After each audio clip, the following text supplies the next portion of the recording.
Kaylee Cuoco and Sam Claflin star in the MGM Plus original series, Vanished. When the man Alice loves disappears on a train to the south of France, every romantic memory becomes evidence. Every intimate detail, a potential threat. She thought she knew everything about him, but she may not even know his real name. 4-part thriller Vanished premieres February 1st on MGM Plus. Finding the truth is a dangerous affair.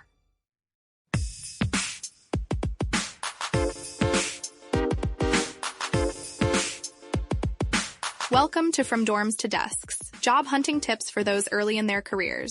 A podcast brought to you by College Recruiter job search site, which believes that every student and recent grad deserves a great career, and hosted by Work Defined.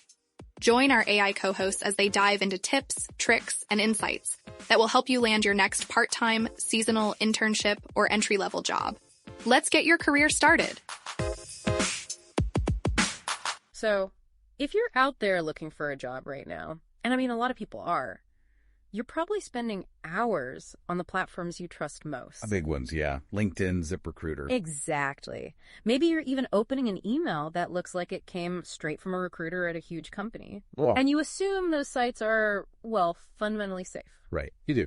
That's the whole premise. Well, that deep-seated assumption of safety is exactly what these, innovative and extremely organized criminal groups are now exploiting. It's a huge target. Job scams have evolved. We're so far past those poorly worded texts we used to laugh at a few years ago. Now we're talking about highly sophisticated schemes. Mm-hmm.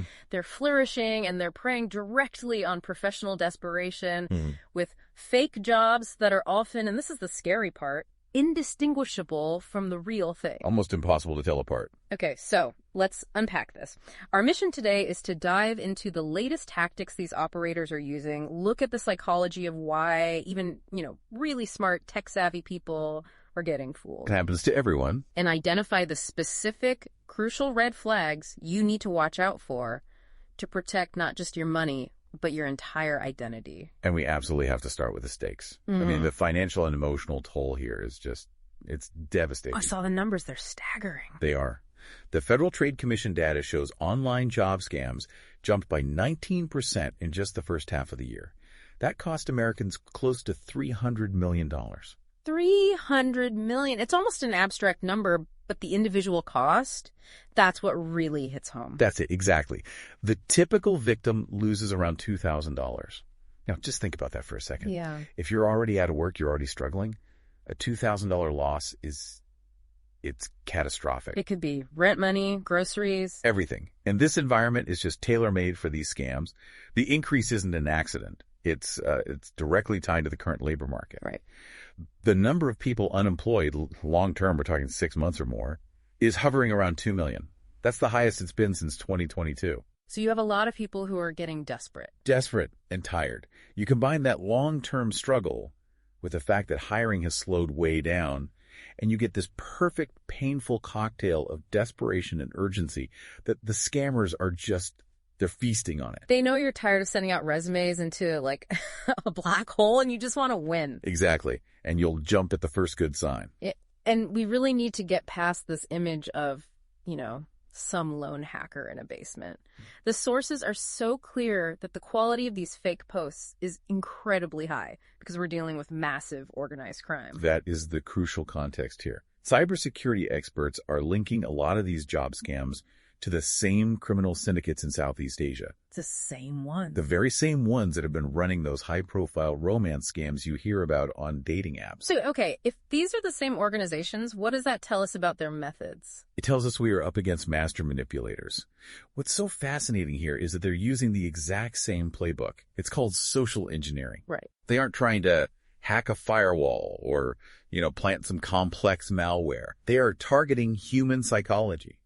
They're targeting your emotions and your vulnerabilities, whether it's loneliness or, in this case, the urgent need for a paycheck, to get you to take risky, irrational actions. So they're just exploiting trust. They know if they put a fake job for, say, a VP of marketing at a well-known company and they put it right on LinkedIn. You're conditioned to trust it instantly. Yeah. Precisely. And Eva Velasquez, the CEO of the Identity Theft Resource Center, she put it perfectly. She said these fakes look so real, it's almost impossible for would-be job seekers to tell the difference. The goal is to just blend in completely. And it works on everyone. It does. The proof is that even people who work in fraud and cybersecurity are susceptible. They might catch the red flag eventually, but they're still applying in the first place, just like everybody else. So once they've got you hooked with a post that looks totally legit, what are they actually after? The sources point to two main goals. Two big ones, yeah. First, they want to extract your sensitive personal information. And second, they want to lure you into some kind of quick, irreversible financial transaction. Let's break down the money side first, because there are a couple of distinct ways they try to get cash or data right away. Okay. The first one is pretty straightforward. It's direct data theft. They ask for really sensitive personal info way too early in the process. Like before you even have an offer. Oh, way before. Mm-hmm. We're talking about asking for a social security number for, quote, employment verification, or bank account details for direct deposit setup. A real company will never, ever do this before a formal signed contract is in place. Okay, and the second major scheme is, it's kind of psychologically brilliant. It's this fraudulent check scam, but they've rebranded it for the remote work era as the equipment trap. It is brilliant. Yeah. And it works because it plays on your excitement and your desire to prove you're a good, proactive new employee. Just how does it work? So here's how it unfolds. The fake employer offers you a remote job. It all sounds very official. Then they tell you that you need to buy expensive proprietary equipment, maybe a special laptop or software. And they promise to reimburse you, I assume. Immediately. Then the scammer sends you a check. It's totally fraudulent, but the thing is, it clears temporarily at the bank. And here's the key part. They often send the check for more than the cost of the equipment. Oh, that's the hook. That's the hook. They say, oops, we overpaid you.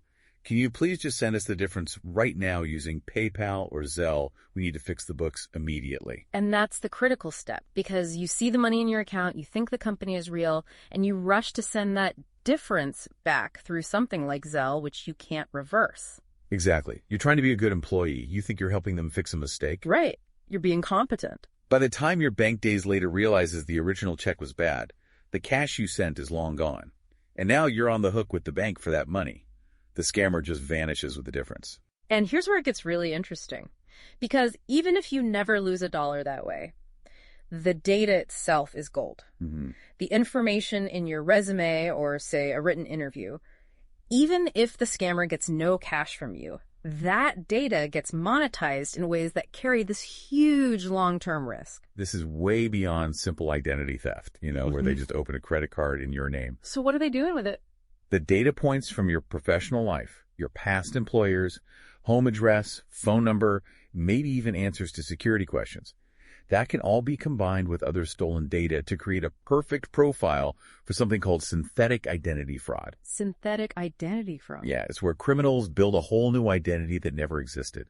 They mix real pieces of your info with fake pieces to create new accounts that are much, much harder to trace and clean up. Wow. So Eva Velasquez was right when she said your data is oftentimes just as valuable, if not more so, than small amounts of cash. Because they could just keep monetizing it for years, long after you've stopped your job search. Hi, I'm Carmen Hudson. I'm the host of the Recruiting Book Club, and we're starting our second season. I'm so excited to bring to you another set of guests of recruiters who have written books. We are excited to have some very special guests this season. We've got Shally, we've got Craig Fisher, James Ellis, and quite a few other people that we're going to bring on board to tell us about what they wrote, why they wrote it, and maybe we'll veer off into a conversation about recruiting on all types of topics and subjects that happen in our industry. So I hope you can join us. I'm excited. That really puts the risk into perspective. You might think you dodged a bullet because the job offer fell apart, but no, they already got what they came for. Absolutely. And to show you just how easily these sophisticated scams get past our normal filters, let's look at some real stories of people who almost fell for them. Let's start with Dave Peterson. He's such a perfect example because his day job is in cybersecurity and fraud detection. You'd think he'd be immune. Right. But he was contacted about a head of communications role at the outdoor clothing company Arc'teryx. Everything looked right. He did a written interview, thought it was all going well. Okay, so where was the tell? The moment that saved him, the detail that finally triggered his professional radar, was when the phone interviewer started asking questions that were just totally irrelevant to a communications job. That prompted him to go back and really scrutinize the first email he got. And there it was, a tiny, almost invisible red flag. The email address domain was slightly off from the company's official one, like one letter was different. A spoofed domain designed to look identical at a quick glance. That's so subtle. Most people would miss that. Oh, easily. But he had the expertise to follow up. He found the real recruiter on LinkedIn, messaged her, and she immediately confirmed the whole thing was a complete scam. That tiny domain detail was everything. It just proves you have to have this, new level of paranoia about every single detail. Even on trusted platform. Especially then. Then there's the case of Timothy Brown, and this one really illustrates the direct exploitation of that platform, what the source is called the trust trap. Okay. He found a vice president of marketing role at a major crypto company, mToken, and the listing was right there on LinkedIn. Because it was on LinkedIn, he just didn't question it. He was thrilled when a recruiter texted him later that day. But the interaction got weird fast. It became really unprofessional, which should always be a red flag. The recruiter started asking probing questions about his personal finances. In a job interview, No. Wildly inappropriate.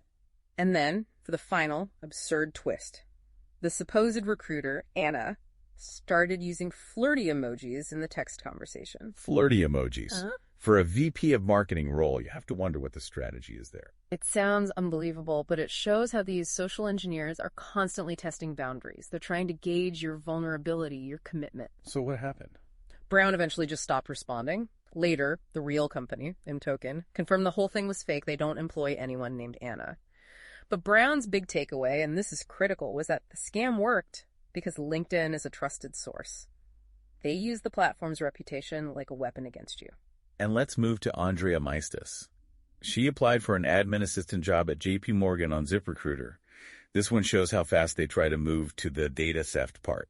She got a very official-looking email saying the company was interested, but before they could proceed, she needed to have a credit score on file. And it directed her to 2 links to supposedly verify this. Classic phishing, just repackaged for a job hunt.